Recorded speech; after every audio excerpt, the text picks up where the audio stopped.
My people, this one now all the way from Ghana. Koforidia students, they really try, they do well. Them talk say them these students, they invent traffic lights where get camera inside, and they do this one just to boost the security where they inside the school. On a see they try a bit, on a well done. They talk say the management, they notice this student as they build this thing as part of their project work. These students, they be students of mechatronics and cyber security department for that university. Then these students, their project work now just to build them traffic light, and as they do this thing, in fact, they do them successfully well. They do them locally, no be all this international way they do. So, but as they do them, the team really like touch the best and say, yes, this is a good thing way that these people do. Now, there the management of this Koforidia Technical University can decide, say, make government see this one as a plan. May they take them as plan B. May they invest. May they invest inside this whole matter, because as I see this thing, I see and say, it go work well for the security of the country. Forget now, they don't do this one inside the school. So they even get CCTV, and this CCTV upon the CCTV, people still they up. But with this one, they go install them everywhere. They go put them in secret places where we say people no go even know, say this kind of thing they happen. And as for this student to do this kind of thing, it means that then this student, they really plan this thing well. So like the case of this bullion van, what happened? All of us here, as they go rob one police, where they even kill the policeman and kill the trader where they there. Say if they put technology in place, all this kind of thing no going to happen. Say make government try invest in better things so that the crime rates go reduce. They say because they know they invest in technology. Say all this kind of thing. In fact, you go surprise the students they will go feel build things where be say it go even marvel them. Things where be say it go even shock them. Now because of say they never invest, they never carry their mind go there. I make they never see this kind of thing. So they beg them say make they put their mind. Say if they do this one, security agencies, they go even benefit from them. Many people go benefit from them.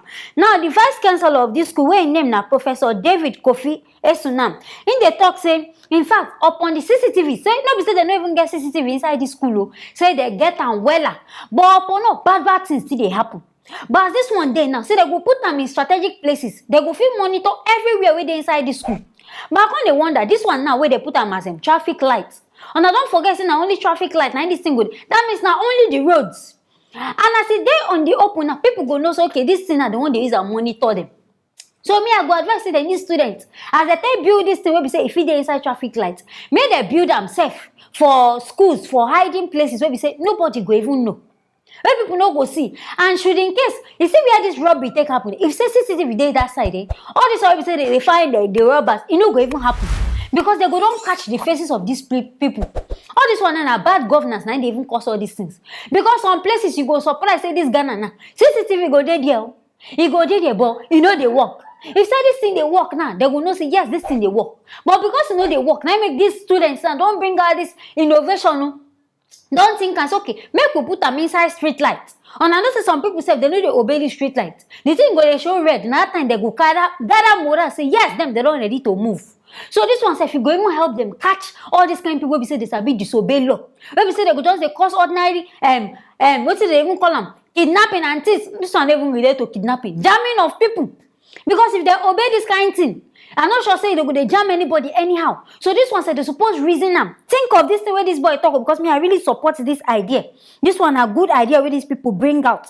It can't remain now. Make governments can't support this thing. Because government self go to look and say, if it be a means for them to not come they expose them. Because now say some of all these kind of things, now government self they send on these kind of people. Some of these kind of bad things where they happen. Now government they send them. So make it no come like say they don't they open their nash for all this kind of matter, themselves they no go hungry. But I beg, if this kind of thing are better thing, I make it not gonna be say this one where they even happen. May not be say we come here and say government don't teach them these students idea. May they allow them. They go pay them these students and don't know as they want to do. May they shall help them, support them. May they bring new ideas. People get things for head. People really get ideas for head. It just be say they don't get the money.